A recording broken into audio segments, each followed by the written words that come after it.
বিসমিল্লাহির রহমানির রহিম। আমি মাওলানা মোহাম্মদ সাইফুল ইসলাম, বাকেরগঞ্জ শিয়ালবনী মাধ্যমিক বিদ্যালয়ের সিনিয়র শিক্ষক, বরিশাল। আমি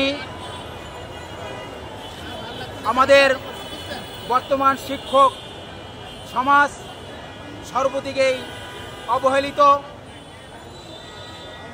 আজকে শিক্ষক সমাজ তারা যখন পাঠদান করতে চায় স্কুলে, মাদ্রাসায়, কলেজে, তখন তাদের চিন্তা থাকে বাড়িতে কি পাক হয়, কি রান্না হয়।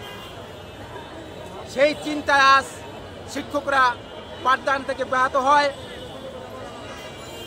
দেখা যায় বহির্বিশ্বে শিক্ষকদের মান চীন, জাপান, রাশিয়া, ফ্রান্স, অন্য দেশের শিক্ষকদের মান, অনন্য পেশায় যারা চাকরি করেন, সরকারি চাকরিজীবী, তাদের চেয়েও তাদের মান সম্মান বেশি। আজ আমাদের এই সমাজে বসবাস করতে গিয়ে আমাদের বাড়ি ভাড়া যা দেওয়া হয়, চিকিৎসা ভাতা যা দেওয়া হয়, সেটা 2টা প্যারাসিটামল পাতার টাকাও দেওয়া হয় না।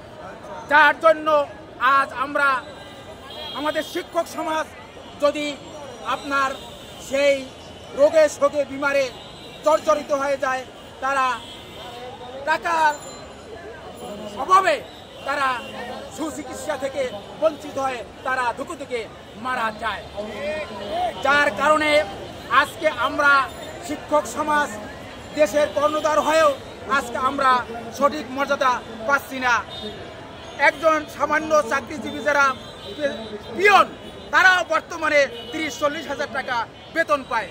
কিন্তু আমাদের এই পেশায় যারা আছেন তারা degree pass, MA pass, BA pass, টাকা পায় 5,000, 7,000, 10,000, 20,000, 30-40-এর ঊর্ধ্বে আর নয়।